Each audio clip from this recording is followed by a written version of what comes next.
And thank you very much for your attendance here. My name is Joe Selby. I'm the Executive Director of PCORI, and I'm here to just give some opening remarks and then hand it over to Dr. McDonough. So we're very proud to be co-hosting this session on chronic pain and alternatives to opioid treatments with Aetna. Aetna has been a leader in addressing the problems of opioid use, opioid abuse, and particularly in implementing evidence-based strategies that can move us beyond national dependence on opioids for chronic pain. They've led by example in addressing this crisis. One example is an innovation that allows members to go to their website and identify clinicians who specialize in or who practice and make available opioid alternatives, such as non-opioid analgesics, physical therapy, cognitive behavioral therapy, which are three of the therapies that have good evidence that they can help us move away from an overdependence on opioids. They have set goals in every area, from preventing the initiation of opioids to reducing doses and using alternatives for chronic pain management to treating substance use disorder. Interestingly, PCORI has organized its research agenda in exactly the same way. We have an initiative on prevention of the initiation of opioids. We have an initiative on the management of chronic pain with a particular emphasis on reducing high-risk opioid use and looking for alternatives to opioid treatment. And we have an initiative on substance abuse and particularly greater use of medication-assisted therapies in patients with substance use disorder. 100 million persons, some of us in this room, me for sure, are affected by chronic pain. And this a third of our nation nearly, needs better information that we've got that is clear, relevant, and trustworthy to help them inform their healthcare choices. That's what we do at PCORI. We attempt to do a type of comparative effectiveness research, which says there are 2 or 3 options for you. And considering who you are, the evidence suggests that this treatment might have better outcomes. We put an emphasis on measuring multiple outcomes, and we put an emphasis on understanding differences between patients in their needs.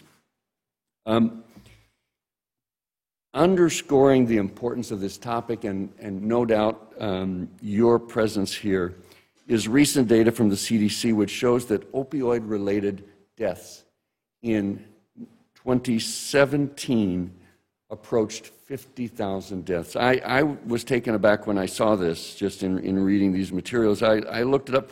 That's far more than persons who die from either breast cancer or prostate cancer. I looked back to the 80s and 90s when the AIDS epidemic, another huge epidemic that hit our country, people were dying at a rate of between 5,000 and 10,000 per year. So 50,000 deaths per year is staggering when you think about it, and it certainly justifies the intense national response. In AIDS, maybe the emphasis was a little bit more on drug development, although certainly there were many public health, behavior change, and policy change interventions that were part of the response to AIDS and HIV. In this case, we're not quite so sure. We know that there are a lot of non-pharmacologic approaches that are going to be helpful. Maybe new drugs will come along that are not addicting, and certainly NIH and industry are working on those. And certainly efforts like those you're going to hear about today are going to be part of the solution. But we still don't know exactly how they work in real-world settings, who they work best for, and how they're best delivered. And that's what we do. You're going to hear today from the perspectives of 2 principal investigators from PCORI-funded studies, from a leading advocacy organization, and from the American College of Surgeons, with an effort that's directed directly at practicing surgeons.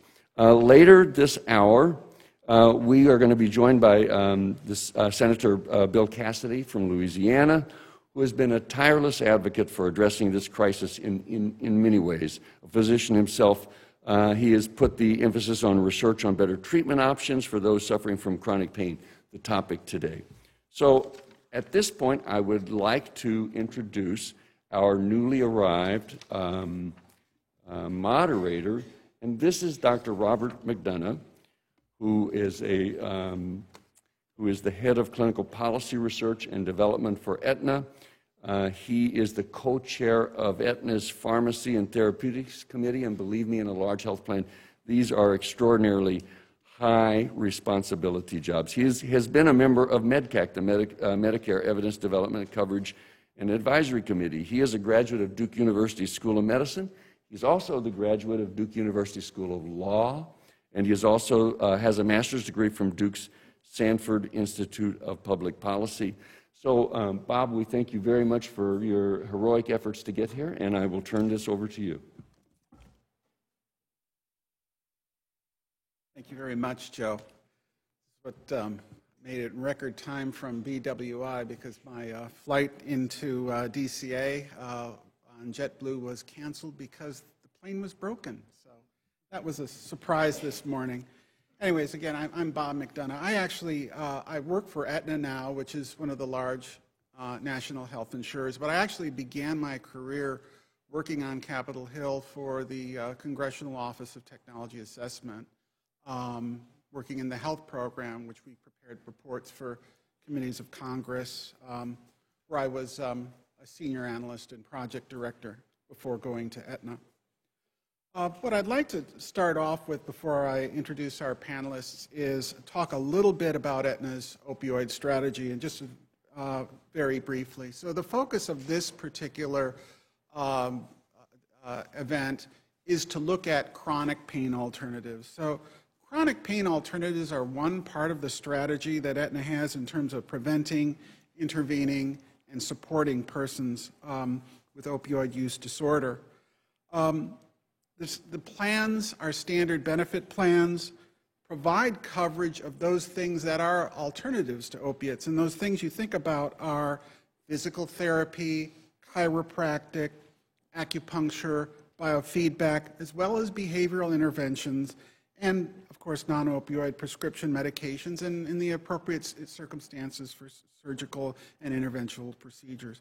We actually have a chief mindfulness officer at Aetna who is preparing a mindfulness training program on living with chronic pain, which will be rolled out next year.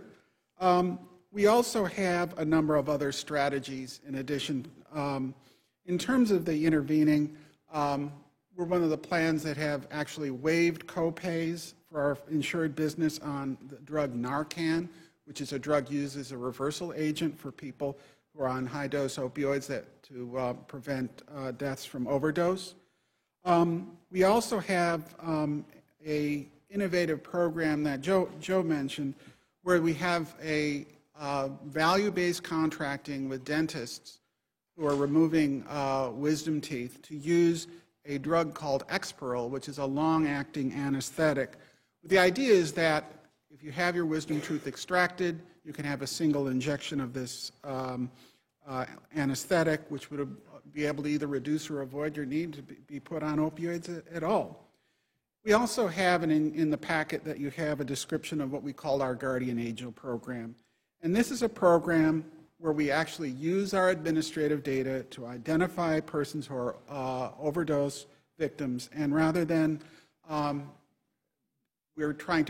rather than just simply being reactive, we're being proactive by having a trained case managers reach out to these persons for medication reconciliation, finding out what was this cause of the overdose, direct people to in-network behavioral health and addiction services providers, providing information on that reversal agent naloxone and how to get it, and coordinated private care. And what's interesting about this particular program is it boasts a 45% engagement rate, meaning that 45% of the subjects who are contacted engage in and participate in the program, which is about 3 times the average of our other programs. So there are a lot of prongs to our approach, all of which are multidisciplinary biopsychosocial approach to promote alternatives to opioids. So with that, I'd like to introduce our panelists. Speaking here will be Beth Darnell, who's the clinical professor in the Department of Anesthesia, Perioperative, and Pain Medicine at Stanford Neurosciences Institute, who's a PCORI-funded researcher with primary interests in helping people with chronic pain optimize their mind-body connection. Also, Lynn DeBar. Dr. Barr is a clinical psychologist and behavioral health researcher at Kaiser Permanente Washington Healthcare Institute, also a PCORI-funded researcher who works on research showing people with emotional disorders seek treatment related to their physical symptoms, and physical ailments can benefit from attention to their emotional and psychosocial needs. Kevin Roy, who's Chief Policy Officer at Shatterproof, which is a national advocacy initiative at both federal and state levels.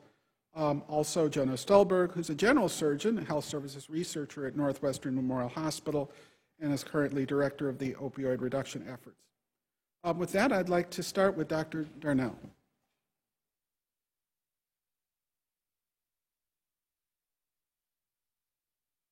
Thank you, Dr. McDonough, Dr. Selby, and all of you who are here today. Multiple national agencies are rightly focused on the opioid crisis and addiction. However, a separate issue relates to people taking opioids for pain management. After all, why are opioids medically prescribed? To treat pain. 100 million Americans are currently living with ongoing pain. At some point, pain touches all of our lives. 18 million Americans are taking long-term prescription opioids right now. Not everyone taking long-term opioids is addicted. In fact, the minority have misuse or addictive behaviors. But regardless of the issue of addiction, lower opioid doses are safer for patients and have fewer health risks. So how do we reduce opioid prescribing while helping patients who are taking them now to manage their chronic pain? How do we determine those patients for whom opioids are appropriate and effective for complex medical conditions? Patient-centered care is required. That means focusing on the needs of each individual person rather than adhering to a rigid one-size-fits-all guideline. When we attend to the needs of each individual, we're able to deliver patient-centered care. My research involves patient-centered prescription opioid tapering for patients with chronic pain. My team's research is informed by patients and is created for patients. 13 members of our research team have lived experience with chronic pain or opioid reduction. We carefully select the right patients for opioid tapering and help them to partner with their doctor or prescriber. Our patient-centered methods focus on training the prescribers to meet the needs of their patients, to develop opioid tapering goals, and to taper at the patient's pace. We engage doctors and patients as partners in the process. We provide prescribers with the support they need so that they can provide their patients with the support that they need to reduce their opioids and better manage pain. Our pilot study on these methods was highly successful and published in JAMA Internal Medicine this year. Our PCORI-funded study is called EMPOWER, Effective Management of Pain and Opioid-Free Ways to Enhance Relief. EMPOWER is active in 4 states, and we are studying 1,300 patients taking long-term prescription opioids. Each EMPOWER patient is randomized to receive one of 2 evidence-based treatments for chronic pain. One of the treatments is group cognitive behavioral therapy for chronic pain, and the other is the chronic pain self-management program. The 8 weeks of cognitive behavioral therapy is led by a pain psychologist, whereas the chronic pain self-management program is peer-led. So there are people living with chronic pain who have undergone some training and are certified to deliver this treatment. And we also have a third comparator group that is taper only. We hypothesize that when patients are given information and skills to help themselves better manage their own pain and symptoms, that they will have better success with reducing their opioid doses and will not experience increased pain while they are reducing their opioids. We include layers of careful patient protections in Empower to ensure that patients are supported in the process and do not have increased distress or suicidality. We follow patients weekly and address their needs in a patient-centered way. So-called alternative treatments for pain are desperately needed, and we are answering that call. But for the 18 million Americans already taking long-term prescription opioids, systems are needed to educate physicians and prescribers in patient-centered opioid reduction methods. Empower is answering that call as well. While there is a lot of data on whether opioids are effective long-term, there is a lack of data on how to best reduce long-term opioids. Empower is designed to collect those information to inform opioid tapering practices for safe and humane pain care. Once we have these information, we will inform pain care nationally. With PCORI funding, we are conducting research that informs best practices for patients living with chronic pain. We use patient-centered methods to determine how to effectively and safely reduce prescription opioids in patients for whom that is the best pathway, and how to best manage their pain in the process. We also aim to determine for whom opioids may work well, such as those with complex medical conditions, and help preserve their right to access the medication they need to maintain function and quality of life. To address the national opioid crisis and with support from PCORI, we are studying best practices for prescription opioid tapering while managing chronic pain so we can meet the needs of millions of Americans who would benefit from low-risk and alternative pain management strategies. Thank you. Thank you, Dr. Donnell. Now we'll hear from Dr. DeBar. Hello, and thanks to PCORI for having me here. It's great to get a chance to talk to you all. First, I need to mention that I work for Kaiser Permanente, but I'm not here representing Kaiser Permanente today. I'm really speaking for myself as a clinical researcher and a clinical psychologist. Over my career, I've spent substantial time working clinically with patients, most recently with patients with chronic pain, and alongside primary care doctors struggling to do the right thing with these patients when time and treatment options are often very limited. And that's really where the inspiration for my research comes from. One of the things that I've seen in my work is that for many patients with persistent pain, conventional biomedical treatments and tools, such as medications, injections, and surgeries, might reduce the intensity of a person's pain in the short term. But when used as the sole or primary approach to care, such treatments rarely result in patients being able to resume the things that are important to them in their day-to-day life. But it's different when patients have care options that help them to deal with the fallout of having pain, such as the difficulty they have moving easily and being physically active, the impact on emotional well-being, and overall learning how to best manage their pain in their day-to-day life. With approaches that address these issues, people can often resume activities that matter most to them in their lives, being able to hold down a job, join friends and family for important occasions, and participate in hobbies that give them pleasure. We know from the research that it is some of these broader healthcare approaches that can best support patients in achieving some of the changes most meaningful for them in their day-to-day lives. These approaches include things that you've already heard a little bit about, like physical therapy, psychological therapies like cognitive behavioral therapy, and intensive rehabilitation. Research also shows that complementary and integrative health approaches like acupuncture and chiropractic care may help relieve enough pain to let patients make the day-to-day changes that put their lives back on track. Research in recent years suggests that these kinds of treatments can make a real difference to many patients, particularly those with back pain, and can do so in ways that are safer and have fewer side effects than many medications, particularly opioids. In Oregon, the health authority overseeing reimbursement of services for those state residents insured through Medicaid decided to realign insured health care services reimbursement to prioritize these broader approaches that research suggests may make the biggest impact on helping patients with back and neck pain regain functioning.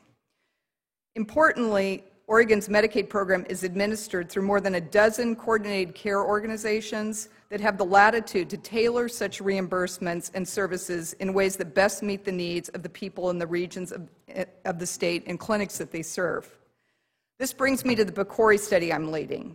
Oregon's shift in Medicaid covered services for back and neck pain allows a real-world test of the impact of such insurance coverage changes on the treatments doctors are prescribing and recommending, as well as whether the availability of such services results in better outcomes for patients. It also lets us examine whether there are unintended consequences from limiting payments for approaches like opioid medications. Consequences like patients using other substances like marijuana and street drugs instead. For our study, we're comparing the receipt of health services and patient outcomes in Oregon to what happens with similar patients receiving care in similar settings in the state of California. All patients included in the study receive their care at one of many federally qualified health centers in one of the two states and have their health care covered by Medicaid. We are about a year into the study, which is planned to continue 2 additional years. We expect to learn a lot from any overall differences in care provided and patient outcomes across the states. But also, different coordinated care organizations within Oregon might organize services differently for the patients they serve. And this allows us to see the results of the many ways that such care may be provided and hopefully provide useful models for other states and healthcare organizations that are searching for safer and effective treatments for their patients with chronic pain. I want to highlight a couple of the aspects of the study that are specific to the kind of research that PCORI funds. First, in each step of the research, we're involving patients with chronic pain. Many of them have struggled to find and obtain health care services to help them adequately manage their pain and be able to do the things that matter to them in their day-to-day life. These patient partners in research help us to keep our focus on the most critical questions for patients and their families as they consider the healthcare options and work to manage their pain. We're also partnering with primary care doctors serving in frontline community clinics that care for such patients. This helps ensure that the way the study is designed and carried out addresses the most critical issues that healthcare providers face in working to get their patients the care they need to manage their pain. Having patients and practicing doctors at the table every step of the way makes a big difference in how we really approach the study, and we believe this will help to make our findings relevant for those who must grapple day to day with the toughest pain-related treatment questions. The second way that the study is specific to the kind of the research PCORI funds is that this study focuses on examining the results of current real-world healthcare dilemmas with potentially important implications for questions that doctors, patients, and insurers are grappling with now. To identify promising new treatment approaches, it's important to do basic science research, like the overwhelming majority of what the National Institutes of Health funds. But such research is often years in development before it can affect practice in everyday practice settings. Collectively across the country, we've been hearing a great deal about the opioid crisis. Yet we hear far less about the important real-world clinical needs that motivated the huge upswing in opioid prescribing in the past 20 years. And that need is the real suffering of patients with chronic pain and the limited availability of non-drug options for chronic pain, such as the broader range of healthcare approaches that are the focus of this study. For chronic pain, there are no easy solutions or one-size-fits-all answers. We know from rigorous clinical research what maximizes benefits and minimizes harms for the treatment of back and neck pain. I feel enormously grateful to have the opportunity with our study to examine efforts in Oregon to apply that knowledge to healthcare made available to some of our most vulnerable patients receiving services within the important and understudied system of federally qualified health centers that play such a pivotal role in the care of these patients. Thank you for the opportunity to speak with you today, and I look forward to answering your questions. Thank you, Dr. DeBar. Now we'll hear from Kevin Roy. Great. Thanks for having me. Really privileged to be part of this panel. I knew it was a smart panel when Dr. McDonough said he was a Duke alum, and I'm a Duke alum. But now that I've heard the other researchers as well, I'm confirmed now as well, in addition to any non-Duke alums as part of this. So my name's Kevin Roy. I'm the Chief Public Policy Officer for Shatterproof. And our mission is to reduce the devastation that impact that addiction causes families. And we do that by supporting families, by developing evidence-based resources, by working on public policy, helping those families convene in their communities through our grassroots program, and also working on development of evidence-based solutions through our programs, and importantly, working to end the stigma of addiction. In 2012, Shatterproof was founded, by way of a little bit of background, by Gary Mendel, who's lost his son Brian tragically as a result of his addiction. And his son Brian had struggled with addiction for 10 years. And what Gary did, you know, as I've gotten to know him, was really invest a lot of just really his time and the rest of his career to trying to mitigate the risk that others will, you know, suffer the fate his family did. So he looked into the research that was out there. He looked into organizations in other diseases, and one of the things he recognized pretty quickly from his perspective was there wasn't the traditional advocacy group that you see in a lot of other disorders, and so he sought to create that and really make a big impact in a relatively short period of time. Hopefully, we've done that. I'm relatively new to Shatterproof, so I can brag on their track record since it precedes me, but have been active in 15 states on policy. In the early days there were centered around Good Samaritan laws, access to naloxone, as was mentioned, the brand Narcan, which reverses overdose. And then the last 2 years or so really focused on the prescription drug monitoring programs.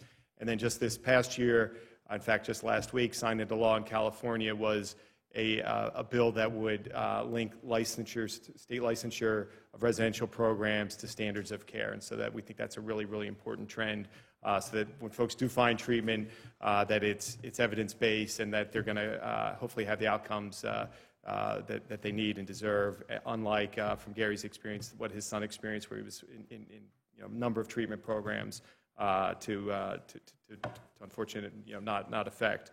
Some of the other items we've been involved in this period of time, as I've said, trying to unite the community. We have 150,000 active members of our network. More than 1,300 are active ambassadors for our policy program. We were, I think, really one of the early adopters in terms of support for the CDC guidelines on the prevention side. Coverage is important. We're starting to work with payers, public and private, to talk about what meaningful coverage means in this space as well.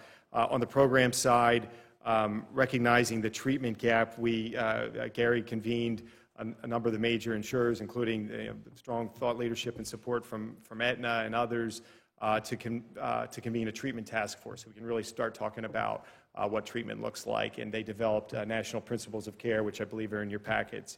And finally, and really exciting, and will be announced, in the coming weeks, I expect, we've developed a concept for a provider rating system, to pilot a private provider rating system in several states. And that hopefully will inform consumers, hopefully will inform payers, but the providers in themselves in terms of what good quality care looks like. And so we're excited to announce that in fairly short order. We're supported by peer-to-peer fundraising. So we have walks. We used to have rappelling events where some of your bosses were involved with rappelling events where they would rappel from buildings. We don't do that anymore. Walks are much safer. Walks and 5Ks are much safer.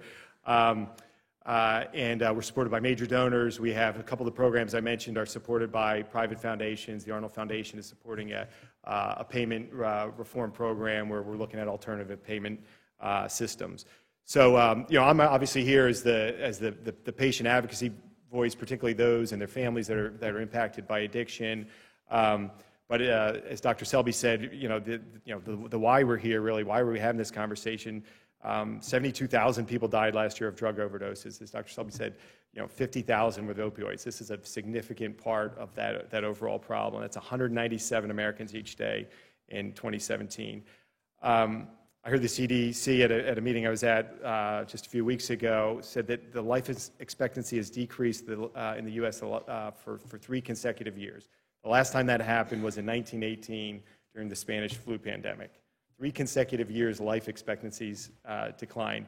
And the 2 leading net contributors to that decline are opioid poisoning and drug poisoning. 350,000 people died from opioid overdose since 1999. And again, as the CDC described it, it's been 3 waves. First the prescription opioid, then the illicit opioids like heroin, and now finally we're seeing synthetic opioids like fentanyl. And so just kind of key takeaway points in terms of how these intersect with the conversation here. Long-term opioid use is associated with longer duration of initial opioid treatment. So to the extent that we can reduce the risk on the front end, as this conversation is really driving at, that hopefully will have improve outcomes. 3 out of 4 people who use heroin in the last year misused prescription opioids first. And so, certainly as part of the leadership team at Shatterproof, pain management is really critical. We've all had family members with chronic pain issues. If we've had an acute episode ourselves, we're certainly familiar with just the way that impacts your life. And so I think it's really important that we as the patient community are part of this conversation as to how we find alternatives, policy, and through research to understand that. So really, thank you for being here, and I'm very happy to be here. Thank you very much. We'll now hear from Dr. Jonas Stolberg. Thank you.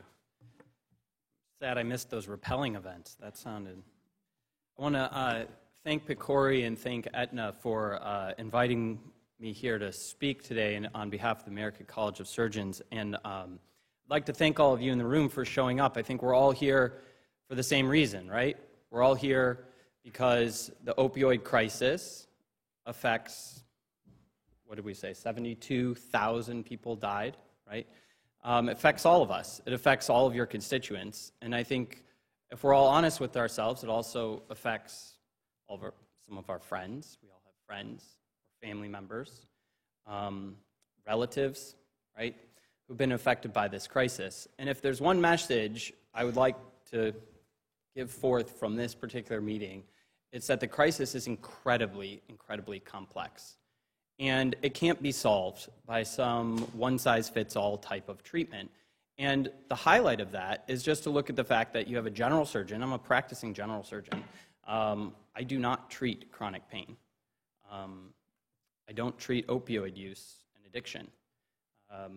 But yet, acute pain is clearly a critical part of chronic pain. And it's a critical part of the opioid crisis. In trying to understand all the complexities that go into what we're now calling a crisis, is it the death rate? Is it chronic pain? That's certainly at a crisis. Is it chronic use? That's certainly at a crisis. What about just prescribing? I'd say that's at a crisis. And if you look at all of this data on a macro level, it's a bit overwhelming. And trying to understand what role we each play in that can be difficult. And I think the American College of Surgeons is dedicated to helping find solutions to a complex crisis and a complex problem by recognizing that comprehensive solutions to a complex problem are necessary. And so the college has undertaken multiple different approaches to trying to solve this problem. And I think the first thing that we have to recognize is we're all here talking about patients first. And so what kind of patients do surgeons treat, right? I mean, there are millions of operations going on across the country this year. Okay? We have general surgeons, specialist surgeons that we represent. It's across the spectrum. But our patients are across the spectrum as well. The overwhelming majority of the patients that have acute pain and undergo surgery causes acute pain. So if you didn't have it beforehand, you now do, right? The overwhelming proportion of those patients are naive. They're opioid naive. Okay? So we probably have to treat them differently than our other patient populations. An increasing percentage of our population are persistent opioid users. Perhaps they have chronic pain, back pain, unrelated to the fact that they now have an inguinal hernia, or need a knee operation, but they've had disc problems in their neck, right? So the latest survey said somewhere around 25% of a surgeon's population on average will be already using an opioid before that surgery. So that's pretty impressive. So we have an increasing portion of patients that we treat that are persistently using medication. But persistently using medication is very different than abuse and misuse. A smaller portion of our patient population actively are abusing or misusing, some of which we might know that beforehand. Sometimes we won't know necessarily beforehand, but we probably have to treat that patient differently.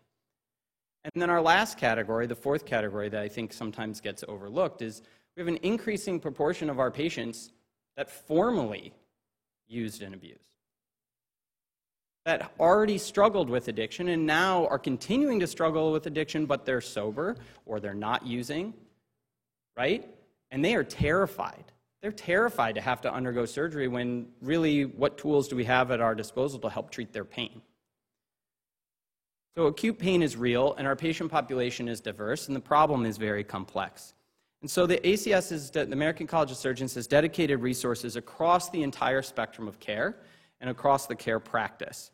They are targeted both at our patients and at our providers. And pinnacle to those are the educational efforts. And you'll see there's some education pamphlets and some of the resources that we've now developed and provide in your handout. But we also have quality improvement efforts and then research efforts. And understanding the importance of more data to understand the research of how we treat pain better. So I'd like to talk a little bit about provider education, because we've done a lot with provider education and patient education. First, provider education. Providers need to understand the spectrum of patients that are coming in and how we treat them better and more appropriately for their pain complaint. Okay, so that involves decreasing the number of opioid pills that we actually prescribe at the point of care without changing how it affects their pain management.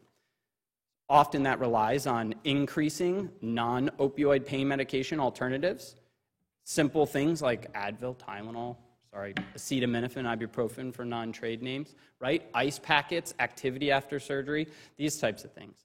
Expectation setting is critical. We heard a lot about that with chronic pain. It's absolutely critical for acute pain. Understanding that your pain score, if you're going to rely on pain scores, probably shouldn't be 0. That some amount of discomfort is probably natural. But now you're talking about resetting a national perspective around what it means to undergo surgery. I'm a general surgeon. I take out gallbladders. I fix inguinal hernias on a regular basis. I have many patients who think they're going to get their gallbladder taken out in the morning and go to work in the afternoon. And we laugh at it, but it's true. It's absolutely true. So can I have it in the morning because I have this meeting in the afternoon? Those are questions we actually get. And so how do we reframe the conversation around having an acute pain episode, having treatment for that acute pain, such that we understand that it's a big deal, but we also understand we can adequately manage the pain and adequately manage their healing. And then we've done a lot with patient education. You'll see our education committee has produced patient education flyers that are freely available to all of our members that are now in use in many of the offices across the country. We're trying to integrate the conversation about pain management to be one of function into quality improvement efforts and the measurement of quality. And we're advocating and trying to have everyone recognize the importance of looking into alternatives for treatment of acute pain and the management integration into our clinical practices. And so really in closing, I just wanted to say that the ACS is committed to the treatment of acute pain, and in particular how that relates to the transition to chronic pain and preventing acute pain from transitioning to chronic pain, preventing acute pain from transitioning to chronic use of opioids, and preventing diversion, which we all heard from multiple speakers can all be a problem. So with that, thank you very much.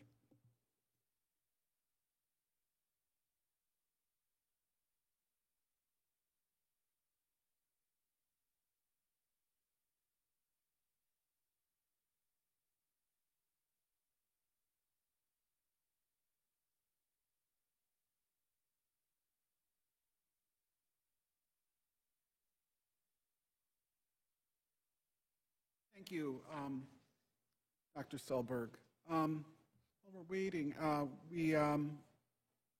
for Senator Cassidy, I do have one just general question, and we can get to some individual panel members' questions.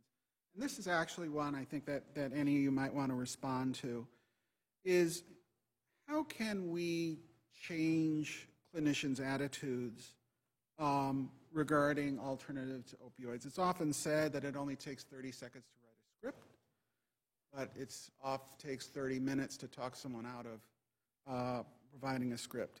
How do we do that? How do we change patient beliefs? I guess I'll start with Dr. Darnell. Hi, I was testing the microphone. At least in my work and national work, I find that most prescribers are actually quite interested in the non-pharmacological treatment strategies, so cognitive behavioral therapy, self-management. The issue is access, that a lot of patients don't necessarily have access to those alternative treatments. And for that reason, physicians or prescribers may feel, or the reality may be, that there are few alternatives. So some of our most at-risk patients are in rural areas where there isn't necessarily a pain psychologist or these groups, other alternatives. So I just want to say right out of the gate that access is really a critical issue. Oops. I agree with Beth, and I think one of the things we're really excited about is that what's happening in Oregon allows more access, so we can study that more. I think it's also important that we make the right thing the easy thing to do in the primary care environment. Primary care providers are so slammed and trying to do so much so quickly that there really needs to be infrastructure, things developed so that it is as easy for them to refer to these services, and they know as much about what they can provide as they know about the medications. And one of the problems has been a lot of these services there's not a lot of communication back to the primary care providers, so they only hear about anecdotal things that happen and maybe know a little bit about the research. So if we can connect those services in better with what the primary care providers are doing in the clinics, I think that'll make a big difference. Yeah, quickly on my end, I think as a patient advocacy organization, our role we think is certainly in part to help educate the consumer themselves. So we have a pain checklist that's included in your flyer to help help encourage them to be their own best advocate and informed advocate as they are in this setting. And also, I would say part of our role is on the access side, in ensuring that our policy support reflects this important need. So I'd just say that I agree with everything that's been said, and to further it and give the surgeon perspective, I think that most surgeons I talk to are absolutely interested right off the bat. It's not about convincing them to do something differently.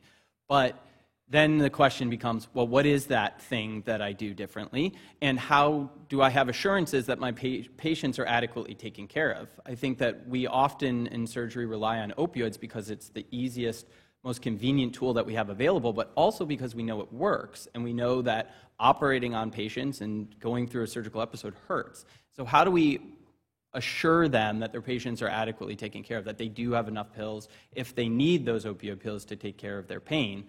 And I think that means that the conversation needs to get away from trying to pin a number of days of treatment on it, or trying to say that, oh, this is just how patients react after. I have some patients who really don't use very many pills, and some patients that use their whole bottle, but then come off of it, and that was adequate treatment for them. So getting the providers to understand that there is a spectrum and giving them the power to manage that, I think, is helpful. Thank you. Another general question, and again, I'm going to direct it to Dr. Darnell and Dr. DeBar. We have policymakers at different levels, state, federal, local, all various stakeholders, all are trying to find solutions to the problem of the opioid crisis. Do you have any suggestions on how we can improve the coordination among all these actors? These are often the ideas that the efforts are siloed.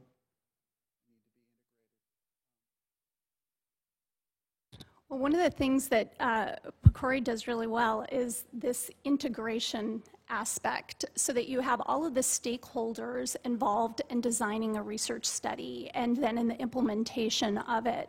So I think that, scaling that sort of nationally is what's really required so that we do involve key stakeholders, whether, that could involve physicians, the patients, the psychologists, everyone who's going to be involved in addressing any particular issue.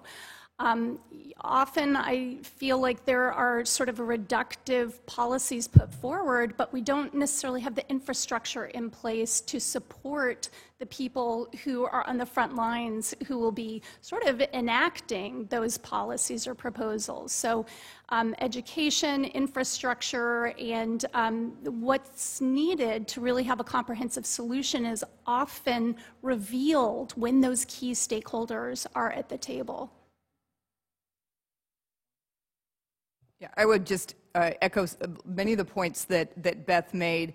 I think in addition, a couple of things that I would say is there are all kinds of natural experiments going on all over the country right now in terms of opioid reduction and making other services available, but we seldom are studying those things in a systematic way. And I think it's important to study them because they're being done in really the trenches of the front lines where it's tougher to carry these things out. So the better we understand those kinds of efforts and can communicate about them, I think the better tools we'll have to work with this. Certainly, I think PCORI in the emphasis on getting patients at the table, but also other stakeholders to be there from the beginning, I think it makes a big difference. So some of the folks that we have as our study advisory committee are national advocates who really know what's going on in other states. We have folks from various states who are involved in the Medicaid initiatives and are learning from what we're learning. They're informing us what's important for them to know for other states. So I think the ability to have those cross-conversation really can help to disseminate the findings more quickly and also be asking the right questions that are really important on more than a local or regional level. Thank you. We have a specific question for Kevin Roy. Okay, so this is the question. So you have patients, they suffer from chronic pain. Some of them are actually going to need access to opioids at some point. So we want to make sure that we're providing appropriate access, but not inadvertently harming them and exacerbating the epidemic. What do you think about the best way to engage patients in ensuring the appropriateness of any type of pain prescribing practice? Yeah, I think it comes first with, as I said, empowerment of the patient themselves, making sure that they're aware of the risks, and that's certainly not just what we should be doing. Hopefully, their provider is as well, because that way they can make informed judgment about this. And in my time at Shatterproof, a lot of the stories we hear are it started with an acute episode, literally, a kid with a high school injury who gets prescribed probably more than he needed based on that acute episode, and that started the addiction thing. So I think it's empowerment of the patient and their support network themselves. I think what's been said here about stakeholder input for in terms of informing the research is critical as well. We certainly, we're trying to sort of fly in the midst of a crisis and act, but you certainly don't want to do harm, and that's why it has to be informed by good, solid research. And then, the kind of the final point on the person who's injured is, we need as an ecosystem to make sure they have alternatives so that the pain can be managed. And I think that's something that's been said, but we gotta keep working on that. Thank you. Now a question for Dr. Stulberg. As a surgeon, so what lessons can other physician specialists, internists, cardiologists draw from your experience in addressing the opioid epidemic in the context of surgery? What can the other specialties learn? Sure. I'd say first and foremost, the lesson would be that we all play a role. And then we get to decide in our treatment plans whether that role is positive or negative and what kind of influence it'll have on that patient and perhaps that patient's family. down the line, and unfortunately sometimes for years to come. And the second is that there is no easy fix, and that this is complex, and that listening to what's actually driving the pain complaint that the patient comes in with makes a really big difference. In the context of surgery, sometimes the pain complaint is not directly related to the original surgical episode. And what does that mean? And how do we treat that differently? And who should be managing that? Should that go back to the surgeon? Should the primary care doctor? And understanding that patient perspective and then the complexity of it, I think, are the key takeaways. Thank you. Any questions from the audience? Not? I have another question, and this one is for Dr. DeBar and Dr. Donnell. Research bodies are funding studies focused on improving the management of chronic pain and the use and misuse of opioids. How has direct patient and stakeholder engagement improved by the research funded by PCORI? Yeah, I think, this again sort of gets back to this idea that we want to be sure that, that we're considering all aspects of a problem and not just one component. And so that when we have this broad stakeholder engagement, we can essentially come up with better solutions to address a problem. So this is, again, this is what we're utilizing in our PCORI-funded study. It's really critical to go forward with national solutions. So for instance, in the United States, there's a big focus on reducing opioids, but we haven't necessarily given physicians better access to some of the evidence-based treatments, such as those that we're studying in our trial. But really nationally, we're starting to see more and more psychologists embedded into primary care practices, into pain clinics, and that makes it easier for the physicians to implement some of these solutions that we're bringing forward. So when we engage all the stakeholders, the physicians, the researchers, the patients, we can start to better understand what are the needs at every level in order to implement a comprehensive solution. So I just add to that a couple of things. One is that as medical researchers, sometimes the outcomes we study are not the things that patients care about the most. And sometimes the things they care about the most aren't the things that we can measure the easiest.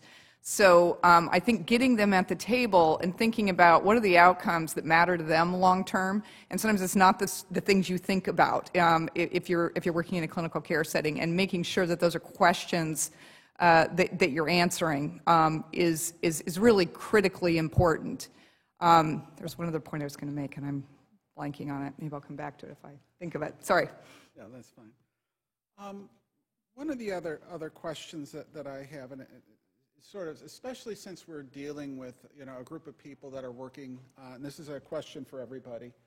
We're working with Congress. They're working with states and at the local level. If there's one particular thing that you think that Congress could do to best address the opioid crisis? Suppose you had a magic wand, and we'll start again with Well, if I could wave a magic wand, I would improve pain education throughout the United States. Physicians receive, on average, between 4 and 11 hours of pain education across 4 years of medical school. Psychologists receive even less than that. So if we start by training our healthcare workforce to be equipped to better treat and meet the needs of the 100 million Americans living with chronic pain, that would be an excellent first start. But what we need is allocation of funding to provide this education.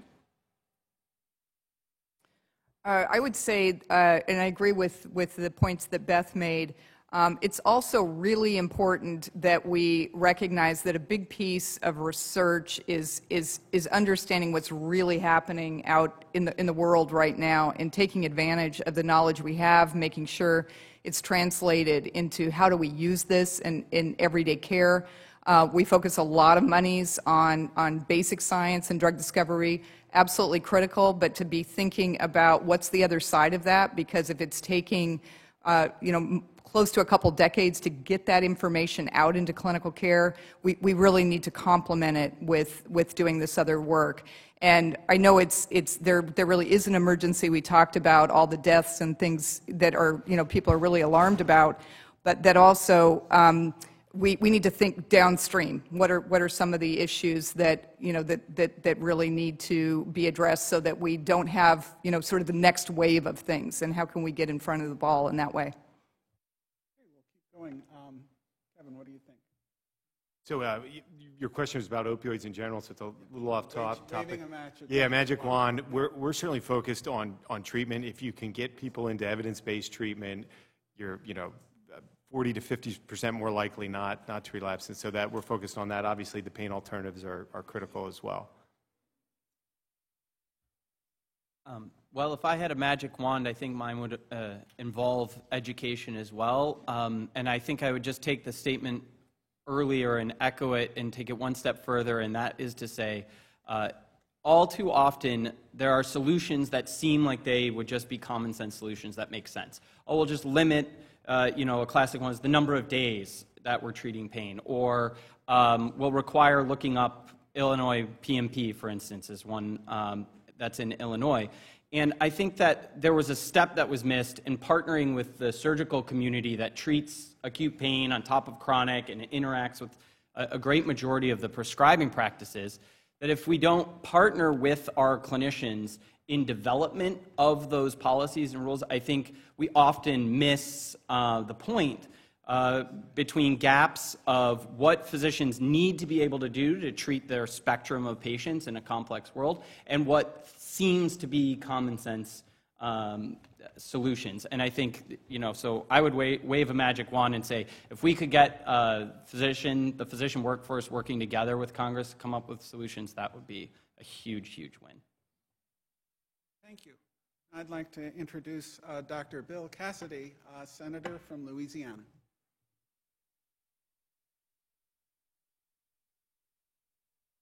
Thank you. I apologize for being late. I was trying to get $6 billion for the state of Louisiana. I failed.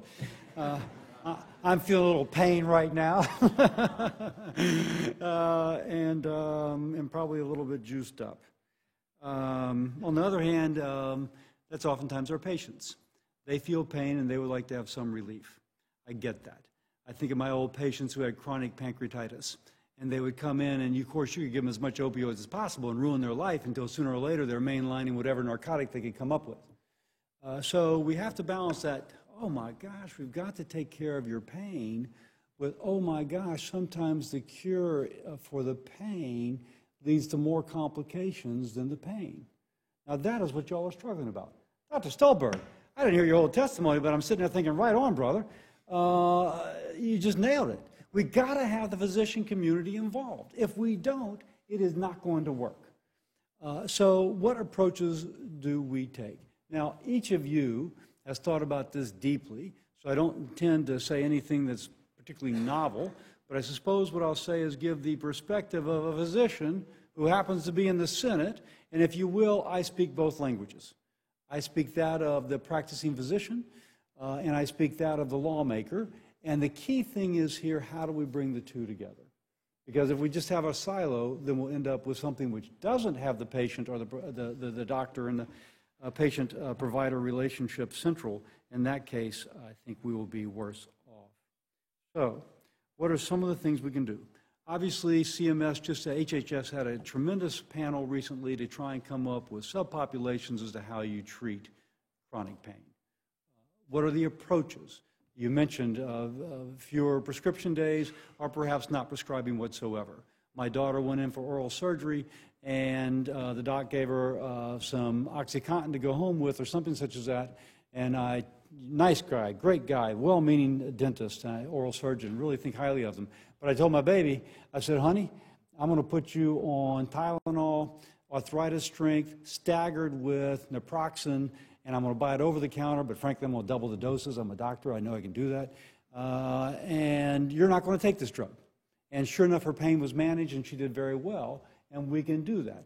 My old chronic pancreatitis patients, I would say, here's your pain medicine. I know how many you're getting. If you come back for a prescription beforehand, you're not going to get that kind of dose, so you only use it when your pain is severe. And the chronic pancreatitis patient would manage her pain in such a way. Now, that said, there are some solutions we're working on. We know that although when I write a script, it will go to the PDMP, and the PDMP theoretically has that, and so if a patient is doctor shopping, they know that. Reality is sometimes there is a 2-week delay in the reconciliation of the prescription drug monitoring program. We also know that sometimes it does not include those who are paying cash, who are going across state lines. Not every state has an interstate compact. And last I heard, the VA had not completely integrated into every state PDMP. So imagine Shreveport, Louisiana. Near the VA manages a patient in Texas and Arkansas, patients in Texas and Arkansas. You got 3 different PDMPs, and you have a patient that could go to a private provider in Arkansas and Texas, go to the VA in Louisiana, and there would not necessarily be communication in the ARCLA-TEX area. What we've tried to do is open up that data to make it easier for the states to communicate. So if a patient is doctor shopping, pulling down more prescriptions than she or he should, that is known. But frankly, a PDMP is your father's Oldsmobile, if you will. It is, kind of outmoded technology. There's a guy that came to me once and showed me how pharma, in order to avoid anti-kickback legislation, has a real-time database. Remember that movie Matrix and how they're staring at the screen and you see all the X's and O's going?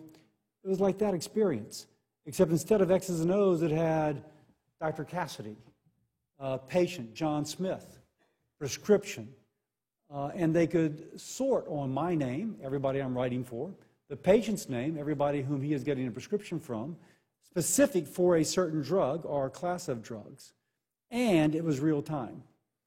And it included cash, VA, and insurance, third-party payment of all sorts. So I think we really need to be migrating there so that our best efforts are not defeated by somebody who decides to doctor shop. I only have about 1 minute more, so I will quickly close out. The other thing that I think we need to be focused on is somebody does become addicted, what do you do in terms of making sure the treatment program they go to is a worthwhile treatment program? If you talk to people who do treatment programs and you say, I know there's a spectrum. Some of you are incredibly good, and some are just a mill rolling patients through to collect a fee for service, and then the patient's back in the ER a week later. All the providers are nodding their head yes. They all know this, and they will agree with you. So the question is, how do we focus on those that are good, offering to help improve those that are not as good with best practices, but if they do not adopt best practices, then we focus all referrals upon those that are good. I heard this morning, I don't know it to be true, but I told it by a reliable source, that in Tennessee Medicaid, they've actually restricted to whom they refer down to just a few providers. And if you, by your outcomes, have shown that there's less recidivism or re-addiction, then you get more referrals. And if your outcomes are poor, you don't get referrals. And they've improved reimbursement as they've focused those whom they are referring to, getting more bang for their Medicaid buck, therefore saving money and saving lives. If that's true, if not, it should be, and if it is true, it is a model for other states to follow. Let me finish by saying this. Thank you for this panel. Thank you for what your work is about. We need an all of society, all of government response, because it's not going to happen in silos. So, and ultimately, I do think it's going to be the provider-patient relationship, which is the core of this. Thank you very much. Thank you.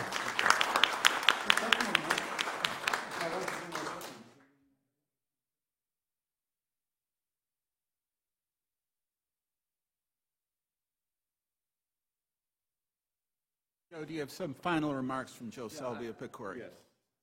Well, yes, I want to thank all of you for your attendance here, Senator Cassidy certainly for stopping by, Bob for moderating it and heroic efforts to get here, and the 4 panelists who all were outstanding. I think it really shows that, as I think it was Jonah who said, this is a complex problem. It takes everything from lawmaking to advocacy to a lot of education and enlistment of physicians. We certainly believe the physician-patient relationship is incredible, and that there are a lot of questions we simply don't know which works and which works better for whom in many, many instances. So research, which takes a little longer, is an important part of it too, particularly as long as it's engaged with patients and with the clinicians who deliver the care. So again, thanks to Aetna for co-sponsoring this with us and for all you're doing there. And lastly, thanks to you again.